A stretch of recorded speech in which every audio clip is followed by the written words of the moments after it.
نستعین والصلاة والسلام علی سیدنا محمد وعلی آلہ وصحبہ اجمعین، اما بعد۔ آپ تمام صحافی حضرات کا ادارہ صوت الاسلام کی سماج سدھار مہم کے ذمہ داران کی طرف سے استقبال ہے۔ آپ حضرات نے مختلف سماجی خرابیوں کے سلسلے میں جو مہم چل رہی ہے اس میں پہلے بھی ساتھ دیا ہے، اور امید ہے کہ آئندہ بھی آپ حضرات کا پرخلوص تعاون حاصل رہے گا۔ ابھی آپ حضرات کے سامنے جو سرگرمیاں ہو رہی ہیں اس کی مختصر تفصیل اور آئندہ کے سلسلے میں جو اقدامات کیے جانے ہیں اس کے بارے میں کچھ باتیں آپ سے عرض کرنی ہیں۔ ایک بنیادی بات ہم سب کے ذہن میں رہنی چاہیے کہ ایک پاکیزہ سماج، ایک اچھا معاشرہ اللہ کی بھی پسند ہے اور انسانوں کی ضرورت بھی۔ جس معاشرے میں سب کچھ چلتا ہے وہ معاشرہ کبھی نہیں چلا کرتا۔ معاشرہ ہمیشہ اچھے اقدار پر، اچھے اخلاق پر، اچھے کردار کے ستونوں پر قائم ہوتا ہے۔ ہمارے آقا حضرت محمد مصطفیٰ صلی اللہ علیہ وسلم نے اپنی محنت کے ذریعے جس سماج اور معاشرے کو بنایا تھا اس میں اخلاق اور کردار کی خوبی اور اچھے اعمال کی عادت اور برائیوں سے بچنے کا مزاج تھا۔ مسلمانوں کی ہر بستی میں، مسلمانوں کے ہر معاشرے میں انہی بنیادی باتوں کو اپنانا ہوگا جس کی تعلیم اللہ کی کتاب نے دی ہے اور ہمارے آقا حضرت محمد مصطفیٰ صلی اللہ علیہ وسلم نے دی ہے۔ ہمارے شہر میں کچھ عرصے سے قتل، خودکشی، ناجائز تعلقات، چوری ڈکیتی اور نشے کی لت عام ہو رہی ہے، اور اس کی وجہ سے مختلف قسم کی خرابیاں سامنے آ رہی ہیں۔ شہر کے لوگ اس سلسلے میں فکر مند رہے مگر کوئی منظم اور مسلسل جد و جہد شروع نہیں کی جا سکی۔ اللہ کا فضل ہے کہ چند دن پہلے شہر کے علماء کرام، مختلف سیاسی، سماجی، دینی تنظیموں کے ذمہ دار حضرات اور تمام مسالک اور مکاتب فکر کے نمائندگان جمع ہوئے، اور آپس کے صلاح مشورے سے یہ بات طے ہوئی کہ ان برائیوں کو مٹانے کے لیے مسلسل محنت کی جائے۔ پچھلے جمعہ کو حافظ خلیل احمد ملی جماعت خانے میں ادارہ صوت الاسلام کی جانب سے جو میٹنگ رکھی گئی تھی، نہ صرف یہ کہ وہ کامیاب رہی بلکہ اگلے اقدامات کے لیے زینہ بنی۔ اللہ کا فضل ہے کہ ہم لوگوں نے اس بات پر زیادہ غور و خوض کیا کہ برائیاں جہاں سے پیدا ہو رہی ہیں ان اسباب کو مٹانے کے لیے ہم کیا کر سکتے ہیں۔ مثلاً خودکشی کے بڑھتے ہوئے واقعات عام طریقے پر غربت اور افلاس کا نتیجہ ہے۔ ہم کس طرح ناداروں، پریشان حالوں، مصیبت زدہ لوگوں کی مدد کریں کہ وہ اس انتہائی قدم سے بچ سکیں۔ یقیناً خودکشی حرام ہے، اور خودکشی کی حوصلہ افزائی یا خودکشی کرنے والے کی حوصلہ افزائی نہیں کی جا سکتی، لیکن یہ بات بھی ہمارے آپ کے سمجھنے کی ہے کہ بسا اوقات حالات اس طرح کے بن جاتے ہیں غربت اور افلاس کی وجہ سے، تنگی اور تنگ دستی کی وجہ سے، کہ ایک ایسے شخص کو جو کمزور اور بے سہارا ہو سوائے اقدام خودکشی کے کوئی دوسری راہ نظر نہیں آتی۔ جب تک ہم اس ناداری اور افلاس کے لیے کوئی راستہ نہیں تلاش کریں گے، مشکل ہے کہ ہم خودکشی کی وارداتیں روک سکیں۔ اس لیے یہ بات طے پائی کہ شہری سطح پر بیت المال کمیٹی کا قیام عمل میں لایا جائے۔ بیت المال کا تصور کوئی نیا تصور نہیں ہے، یہ نظام تو خود ہمارے آقا حضرت محمد مصطفیٰ صلی اللہ علیہ وسلم نے سکھایا ہے، اور ہمارے شہر میں کسی نہ کسی درجے میں یہ نظام چلتا رہا ہے۔ ہمارے حضرت مولانا محمد ادریس صاحب پچھلی کئی دہائیوں سے اس نظام کو چلا رہے ہیں، اور شہر میں اس کام کی بنیاد لمبے عرصے پہلے پڑ چکی، مگر ضرورت اس بات کی ہے کہ ہم کوئی ایسا سسٹم قائم کریں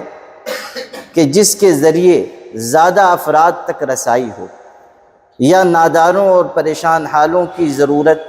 وقت پر پوری ہو سکے۔ شہری سطح پر بیت المال کمیٹی الحمدللہ قائم کر دی گئی، اور ایک ایسا سیٹ اپ بنانے کی ہم کوشش کر رہے ہیں کہ اہل خیر حضرات سے تعاون حاصل کر کے غریبوں، مسکینوں اور ناداروں کی بروقت اور فوری امداد کی جا سکے، اور تحقیق کے بعد کسی کی مدد کی جائے، تاکہ یہ نہ ہو کہ مستحق کنارے رہ جائیں اور غیر مستحق امداد حاصل کریں۔ اسی طرح اس بات کی بھی ہم کوشش کریں گے کہ ایک ہیلپ لائن نمبر جاری کریں، اگر کسی کی کوئی پریشانی ہے، پہنچنا مشکل ہے، تو وہ اپنی پریشانی اس ہیلپ لائن نمبر کے ذریعے بیت المال کمیٹی تک پہنچائے، اور شہر کے اہل خیر حضرات کی ایک اچھی تعداد ہم اس کمیٹی سے جوڑنے کی فکر کر رہے ہیں، تاکہ زیادہ بڑے پیمانے پر لوگوں کی مشکلات کا حل نکالا جا سکے۔ ہمارے پیش نظر یہ بھی ہے کہ بے روزگاروں کو کچھ چھوٹا موٹا روزگار فراہم کرنے کے لیے بھی ایک نظام بنایا جائے۔ اسی طرح جو سرکاری اسکیمیں ہیں غریبوں کے لیے، ناداروں کے لیے،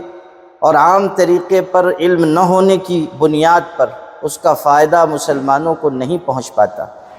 ایسے جانکار لوگ جو اسکیموں کے سلسلے میں معلومات رکھتے ہیں، کوشش کر سکتے ہیں، ان کی خدمت حاصل کی جائے، اور ایسے افراد کو ان سرکاری اسکیموں سے بھی فائدہ اٹھانے کا موقع فراہم کیا جائے۔ نشہ ہو یا دیگر سماجی خرابیاں، ان کو مٹانے کے لیے لوگوں کی تفہیم ضروری ہے، لوگوں کو سمجھانا ضروری ہے۔ اس کے لیے ہم نے جمعہ کے خطبات کا سہارا لیا ہے۔ جمعہ کا خطبہ سب سے مؤثر میڈیا ہے۔ یہ وہ طاقت ہے جو دنیا میں کسی بھی قوم کے پاس نہیں ہے۔ مسلمانوں کو جمعہ کے خطبے کے ذریعے جو مؤثر ذریعہ ابلاغ عطا کیا گیا ہے، وہ صرف ہمارے پاس ہے اور ہماری خصوصیت ہے۔ اگر اس کا صحیح استعمال ہو تو بہت بڑے پیمانے پر پیغام پہنچتا ہے اور مؤثر ہوتا ہے۔ اس لیے یہ بات طے ہوئی ہے کہ 3 ہفتے تک جمعہ میں انہی موضوعات پر تقریر کی جائے، اور الحمدللہ اس کا سلسلہ کل کے جمعہ سے شروع ہو رہا ہے، اور پہلا خطبہ خودکشی کے سلسلے میں تیار بھی کر لیا گیا ہے، اور سوشل میڈیا پر عام بھی کر دیا گیا ہے سماج سدھار مہم کی طرف سے، اور ابھی آپ حضرات میں سے جو اس کی کاپی لینا چاہیں گے وہ دے دی جائے گی انشاءاللہ۔ اگلے 2 ہفتے اس انہی موضوعات پر اور تقریر ہوگی، تاکہ ایک فضا بن سکے۔ انشاءاللہ جمعہ کے خطبے کے ذریعے بڑے پیمانے پر بیداری آنے کی امید ہے۔ اسی طرح وہ طبقہ جو مسجد سے دور ہے یا مسجد میں خطبے کے وقت آتا ہے، ان تک بات پہنچانے کے لیے کارنر میٹنگ کا فیصلہ کیا گیا ہے کہ جگہ جگہ چوک چوراہے پر یا ہوٹلوں پر جہاں زیادہ لوگ جمع ہوتے ہیں، یا ایسے مقامات جہاں نشہ کرنے والے جمع ہوتے ہیں، ان جگہوں پر جا کر قرآن پاک کی آیتیں، حدیثیں پڑھ کر سنائی جائیں، ان کو فہمائش کی جائے، ان سے گزارش کی جائے کہ وہ سماجی خرابیوں سے، بے حیائی کی باتوں سے دور رہیں۔ یاد رکھیے، ہم اس ملک میں جس دوراہے پر کھڑے ہیں اور جس نازک وقت سے گزر رہے ہیں، اس وقت ہماری حفاظت کا صرف اور صرف ایک ہی ذریعہ ہے، اور وہ ہے دین و ایمان پر جمنا اور اچھے عمل کی راہ اختیار کرنا۔ اسی ذریعے سے اللہ کی مدد مل سکتی ہے، ورنہ ہم اس ملک میں اپنے دین، ایمان، عزت، آبرو، جان و مال کے تحفظ میں کامیاب نہیں ہو سکیں گے۔ 200 مقامات پر کارنر میٹنگ کے انعقاد کا فیصلہ کیا گیا ہے، اور انشاءاللہ ہم لوگ 10 دنوں میں یہ نشانہ پورا کریں گے۔ روزانہ 20 مقامات پر کارنر میٹنگ کا فیصلہ ہم لوگوں نے کیا ہے، اور 2 مخالف حصوں میں، یعنی ایک طرف اگر مشرقی حصے میں کارنر میٹنگ ہو رہی ہے تو مغربی حصے میں اسی وقت میں کارنر میٹنگ کا انعقاد کیا جائے۔ اس طرح 20 مقامات پر روزانہ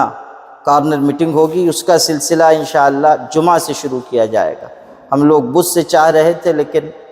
ابھی تیاری اس کی پوری طرح مکمل نہیں ہو پائی تھی، تو اب جمعہ کے دن جمعہ کی نماز کے بعد سے انشاءاللہ سلسلہ شروع ہوگا، اور پھر روزانہ عشاء کی نماز کے بعد کارنر میٹنگ کی جائے گی، اور علماء کو،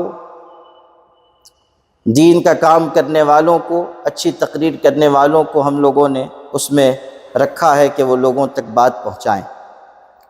مختلف مسالک کے لوگوں کو بھی ذمہ داری دی گئی ہے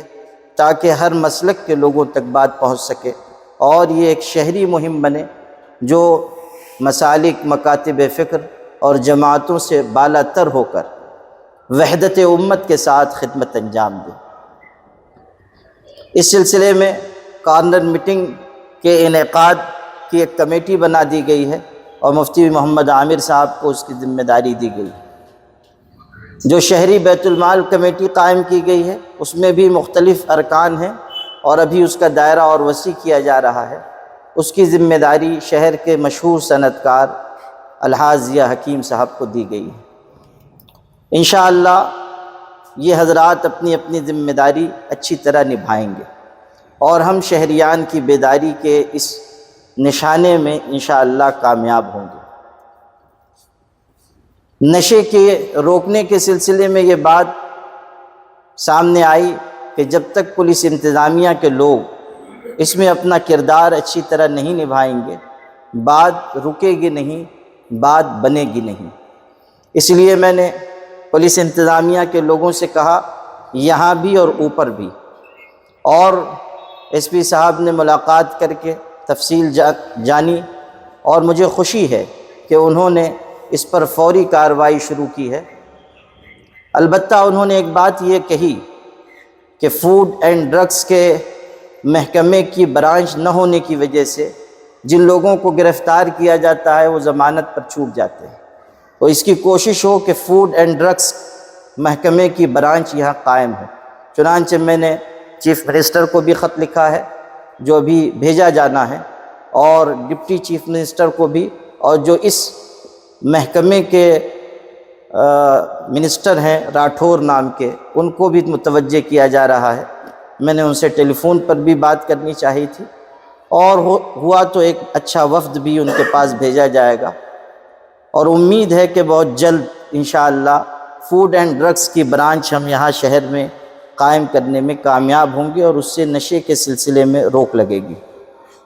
اس کے علاوہ ہم لوگ یہ چاہ رہے ہیں کہ اس مہم کو منظم طریقے پر مسلسل چلایا جائے۔ بالعموم یہ ہوتا ہے کہ 2-4 جلسے ہو جاتے ہیں، اس کے بعد معاملہ پھر ٹھنڈا ہو جاتا ہے۔ ایسا کرنے سے بات انجام تک نہیں پہنچ پاتی، تو اس لیے ہم کوشش کر رہے ہیں کہ یہ سلسلہ مسلسل جاری رہے اور منظم طریقے پر جاری رہے۔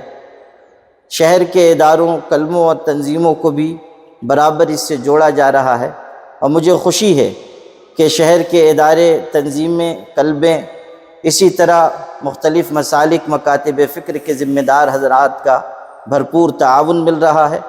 اور آپ حضرات کے توسط سے میں مزید گزارش کرنا چاہتا ہوں